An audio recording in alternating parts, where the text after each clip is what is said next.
अलिफ लैला।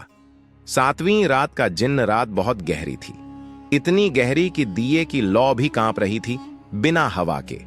बादशाह शहरयार अपने सिंहासन पर बेचैन बैठा था। उसकी आंखों में नींद नहीं, डर था। उसने धीमी लेकिन भारी आवाज में कहा, अलिफ लैला, आज दिल अजीब तरह से घबरा रहा है। कोई ऐसी कहानी सुनाओ जो खत्म होने के बाद भी पीछा न छोड़े।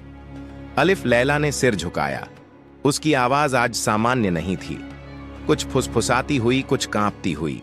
जहां पनाह, आज मैं आपको उस रात की कहानी सुनाने जा रही हूं जिस रात से जिन्न भी डरते हैं। उसे कहा जाता है सातवीं रात। दिए की लौ थोड़ी और झुक गई। बहुत दूर रेगिस्तान के किनारे एक शहर था, हजरा। दिन में वह बिल्कुल साधारण लगता था, बाजार, मस्जिद, बच्चे, आवाजें। लेकिन जैसे ही सूरज डूबता, शहर मर जाता। कोई बच्चा नहीं रोता, कोई कुत्ता नहीं भौंकता, यहां तक कि हवा भी धीमी चलती थी। हजरा में एक कायदा था, रात में आवाज मत करो, क्योंकि कहा जाता था जो आवाज करता है वह सातवीं रात नहीं देख पाता।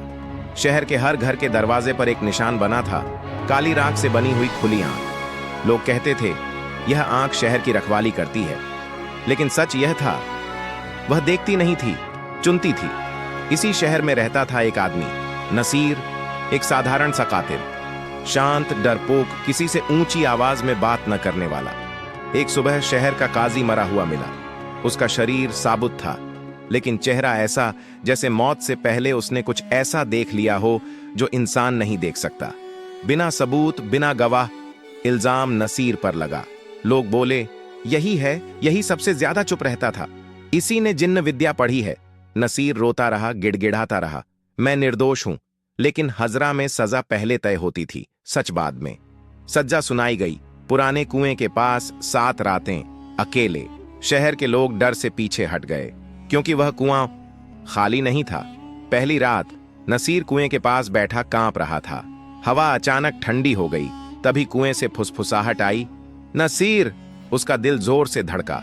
उसने पीछे देखा, कोई नहीं, लेकिन उसकी परछाई हिल रही थी, जबकि वह खुद बिल्कुल स्थिर था। दूसरी रात उसे लगा कोई उसे देख रहा है। तीसरी रात कुएं से एक साया बाहर निकला। उसका चेहरा नहीं था। साया बोला, तू झूठ बोल रहा है। नसीर चीख पड़ा, नहीं, मैंने कुछ नहीं किया।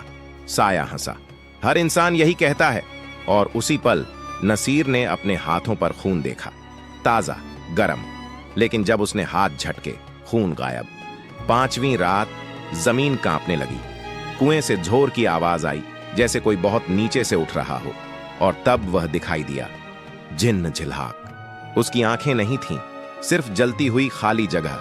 उसकी आवाज सीधे दिल में उतरती थी, मैं 7वीं रात का रखवाला हूं। नसीर रो पड़ा, मैंने कत्ल नहीं किया। झिल्हाक बोला, नहीं, लेकिन तू करेगा। कुएं के पानी में झिल्हाक ने उसे उसका भविष्य दिखाया। नसीर डर से पागल होकर काजी को मारता हुआ। नसीर चिल्लाया, मैं इसे बदल दूंगा।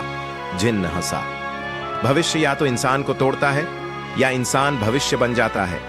6ठी रात नसीर को नियम बताया गया, 7वीं रात सिर्फ एक बचता है, या वह जो अपना डर कुर्बान करे या वह जो अपनी पहचान खो दे।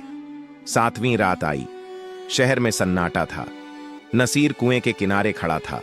उसने धीरे से कहा, अगर मैं ही डर हूं तो मुझे ही खत्म होना होगा। उसने अपना नाम छोड़ा, अपनी यादें छोड़ी, अपनी पहचान छोड़ी और कुएं में कूद गया। सुबह हुई, शहर सुरक्षित था, कुआं बंद था, लेकिन कोई भी नसीर को याद नहीं करता था, जैसे वह कभी था ही नहीं। कुएं पर अब लिखा था, यहां वह सोता है जो भविष्य बन सकता था। अलिफ लैला चुप हो गई।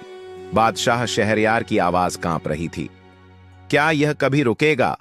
अलिफ लैला ने दिया बुझाते हुए कहा, जहां पनाह, जब तक इंसान